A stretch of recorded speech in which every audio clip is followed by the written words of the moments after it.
खबर उत्तर प्रदेश कानपुर से।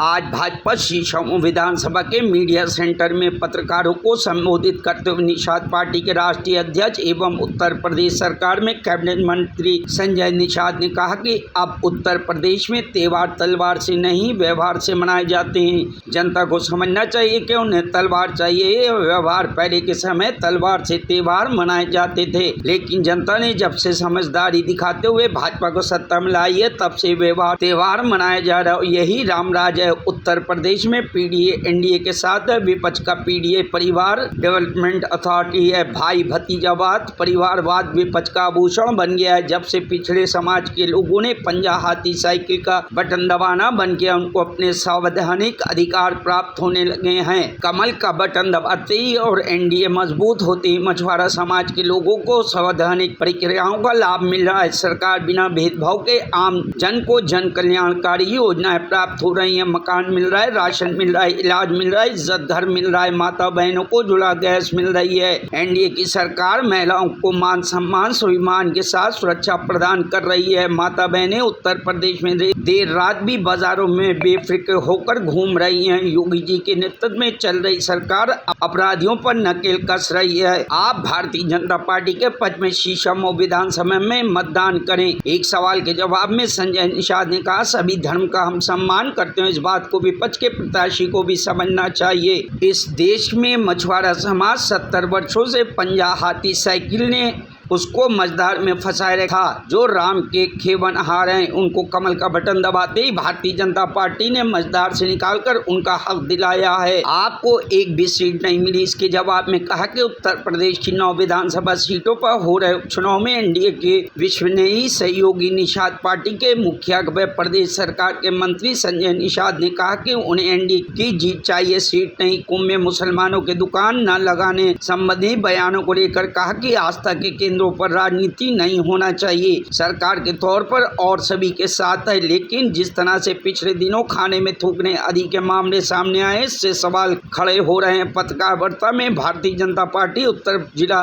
के अध्यक्ष दीपू पांडे, क्षेत्र मीडिया प्रभारी अनूप अवस्थी, जिला मीडिया प्रभारी अनुराग शर्मा मौजूद रहे। तो केवल चुनाव ही नहीं लड़ते हैं, बल्कि जनता की चुनौती को स्वीकार करते हैं। उनकी हर समय हमारे कार्यकर्ता खड़े रहते हैं। कोरोना में देखा होगा कैसे लोग घर में घुस गए थे।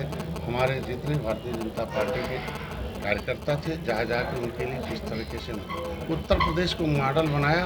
दूसरे प्रदेशों ने बल्कि दुनिया में कोरोना से कैसे लड़ा गया और जनता के साथ हमारी सरकार खड़ी रही। आज के दिन में हमारी तैयारी है कि हम संगठन जो है संगठनात्मक रूप से हम एक एक घरों पर पन्ना प्रमुख के माध्यम से हम अपनी योजनाओं को, अपनी मिशन और नीतियों को, राष्ट्रवाद को पहुंचा रहे हैं कि आपको तलवार चाहिए और या जो है व्यवहार चाहिए।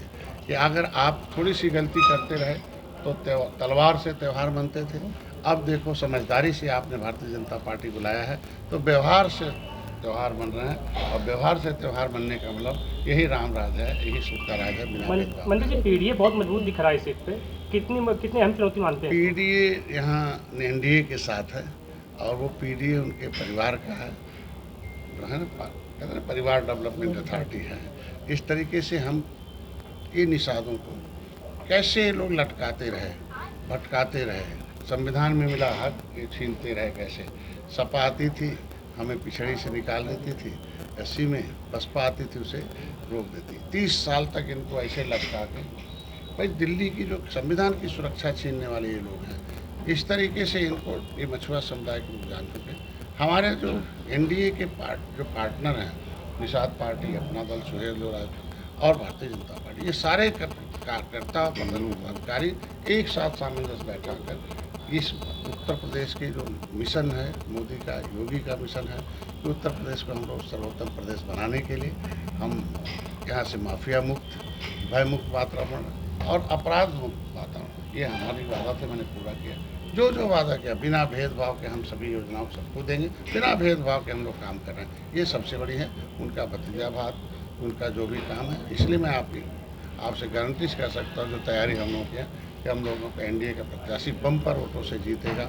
सपा का जमानत। कल मंत्री जी आपने ये बोला कि अमेठी में आपने कल बोला कि जो कुंभ में मुस्लिम जो लोग हैं उनकी दुकानें जो है हटाने के लिए दुकानें लगनी चाहिए आपने बोला, तो उसका क्या संत समाज की तरफ से कोई उसका नहीं, देखो हम तो सरकार के अंग हैं, भारत का संविधान सभी को हम अपने विभाग से कहीं हमने नहीं किया है। किसी का निजी बयान है तो उसके निजी बयान का वो जवाब दे सकता है, लेकिन हम सरकार की तरफ से, सरकार सबके साथ खड़ी है, किसी गरीब के साथ, नौजवान के साथ, किसान के साथ, महिलाओं के साथ, इस प्रदेश के हर जनता के साथ है। अब कुछ जालीदार टोपी वाले एक विशेष वर्ग को जो है उनको बहका कर क्या देना चाहते हैं। सच्चर कमेटी की रिपोर्ट कहती है कि कांग्रेस और सपा का बसपा का बटन दबाते गरीबी उनकी कई गुना बढ़ गई। पहले पंचवर्षीय योजना में कितनी गरीबी थी, इनको देते देते थे उनकी SC/ST से खराब। तो वो क्या करते हैं, तो ये तो मुसलमान भी अब समझ रहा है कि भाई हमारे पास अल्पसंख्यक प्रकोष्ठ है, वो जाके मुसलमानों को समझा रहा है ना कि हम भी इसी भारत के हैं, हम लोगों ने किसी तरीके से हमें तो अब बलगला नहीं पाएंगे, हमारा वोट लेके हम बर्बाद नहीं कर पाएंगे। हमको शांति चाहिए, विकास चाहिए, शिक्षा चाहिए, ये हर वर्ग के लोग चाहते हैं। और धर्म के रूप में सारे लोग धर्म के अपने अपने धर्म के हिसाब से लोग रहे, दूसरे धर्मों पर कोई कटाक्ष। मंत्री जी, सीट पर सीसों विधानसभा सीट पर 40% मुसलमान, 40% मुस्लिम सीट है, और इसमें ऐसे माना जा रहा है कि जो SC/ST समुदाय है वो जिसकी तरफ जाएगा वही सीट पर काबिज होगा। अभी तो मुसलमान भी भ्रमित हो गया है, क्योंकि उसको सही बात पता चल गया। पहले न सोशल मीडिया थी न मीडिया थी, वो बेचारे 70 साल से हाथी और साइकिल और पंजा का दबा रहे थे, बटन दबा कर उनको पहुंचा रहे थे। ये मुसलमान बनता अपना अंधा और सपा और कांग्रेस का चलाता धंधा। अब पीठ पर खाता था डंडा। अब वो कसम खा लिया कि हमें नहीं, अब हम आँख खोल लिया कि हमें उनके साथ रहने से कितना फ़ायदा है, भाजपा के साथ रहने। तो आज के दिन मुसलमान भी अब धीरे धीरे समझ में आ गया है कि अब वो अपने धार्मिक रूप से भी कि धर्म में लिखा हुआ है कि जो देश और राष्ट्र को और जो एकता कायम करे उसके साथ रहना चाहिए, जो विभेद करे उसके साथ नहीं रहना चाहिए। महाकुंभ में क्या दुकानें लगनी चाहिए? ये देखो, कुंभ है, कुंभ में ये हमारी धार्मिक परंपरा है। हमारी धार्मिक परंपरा के हिसाब से वो कुंभ मेला जो है एक आस्था का केंद्र है, और ज़्यादातर हमारे लोग जो है, ज़्यादातर हिंदू धर्म के लोग ही वहाँ नहाने जाते हैं और वो हैं वहाँ स्नान करने जाते हैं। दूसरे धर्म के लोग वहाँ मतलब उसके हिसाब से देखने जाते हैं। तो वो आस्था का केंद्र है। तो आस्था के केंद्र पर किसी तरीके से राजनीति नहीं होनी चाहिए। वो आस्था का केंद्र भारत भारतीयों का है, सभ्यता का केंद्र। धर्म बदल दिए हैं भले, लेकिन हैं भी वो हमारे राष्ट्र के हैं।